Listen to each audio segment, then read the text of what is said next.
যে মৃত্যু থেকে বান্দা তুমি পলায়ন করেছিলে, যে মৃত্যুকে তুমি আড়াল করেছিলে, যে মৃত্যু থেকে তুমি লুকাইতে চেয়েছিলে, সেই মৃত্যু তোমার সামনে আসবেই আসবে। মৃত্যুর যন্ত্রণা শুরু হবেই বান্দা। 900 বছর না, 9000 বছর যদি পৃথিবীতে নাফরমানি করো আর আনন্দ আর উল্লাসে কাটাও, মৃত্যু চলেই আসবে, মৃত্যু আসবেই। আল্লাহ বলেন, আর মৃত্যুর মাধ্যমে, এই কথাটা খেয়াল করো নওজোয়ান ভাই, প্রিয় ভাই, মৃত্যুর মাধ্যমে আল্লাহ বলতেছে ফাকাশাফনা আনকা গিতাআকা। এই কথাটা আজীব। আল্লাহ বলতেছে মৃত্যুর মাধ্যমে দুনিয়াবাসী দেখে তোমার চোখ বন্ধ হয়ে গেছে। আসলে মৃত্যুর মাধ্যমে আমি আল্লাহ তোমার চোখ খুলে দিয়েছি। বন্ধ না, বন্ধ। দুনিয়াবাসী দেখছে চোখ বন্ধ হয়েছে, আমি আল্লাহ বলতেছি ফাকাশাফনা, আমি খুলে দিছি, খুলে চোখ খুলে দিলাম। ফাকাশাফনা আনকা গিতাআকা।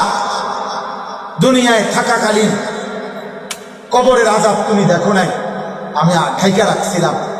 দুনিয়ায় থাকাকালীন জাহান্নামের আযাব তুমি দেখো নাই, আমি ঢেকে রাখছিলাম। দুনিয়ায় থাকাকালীন মালাকুল মউত আজরাইলের ভয়ঙ্কর আকৃতি তুমি দেখো নাই, আমি ঢেকে রাখছিলাম। দুনিয়ায় থাকাকালীন জাহান্নামের ফেরেশতাদের ভয়ানক দৃশ্য তুমি দেখো নাই, আমি ঢেকে রাখছিলাম।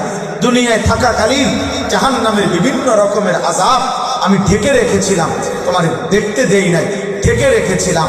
আল্লাহ বলেন, আজকে মৃত্যুর মাধ্যমে দুনিয়া থেকে চোখ বন্ধ করে দিছি।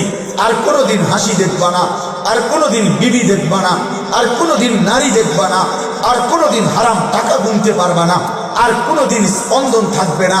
এই পৃথিবীর এই ব্যস্ততম এই দুনিয়ার কিছুই আর দেখবা না। এখান থেকে চোখ বন্ধ করে দিয়েছি, কিন্তু কবর থেকে নিয়ে জাহান্নাম পর্যন্ত তোমার চোখের সামনে খুলে দিয়েছি। এবার তুমি কবরে বসেই দেখবা জাহান্নামের ভয়ানক আযাব। ফাবাসারুকাল ইয়াওমা হাদীদ। আজকে তোমার চোখের দৃষ্টি আরো বাড়িয়ে দিলাম, বাড়িয়ে।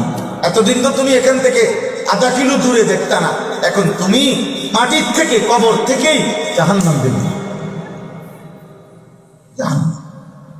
এজন্য হাদিসের মধ্যে আছে, আল্লাহ নবী সাল্লাল্লাহু আলাইহি সাল্লাম বলেন, ঈমানদার নাফরমান প্রত্যেকের কবরে আল্লাহর কুদরতে ফেরেশতারা তার সামনে ঈমানদার নেককারের জন্য জান্নাতের দরজা খুলে দেয়, নাফরমানের জন্য জাহান্নামের দরজা খুলে দেয়।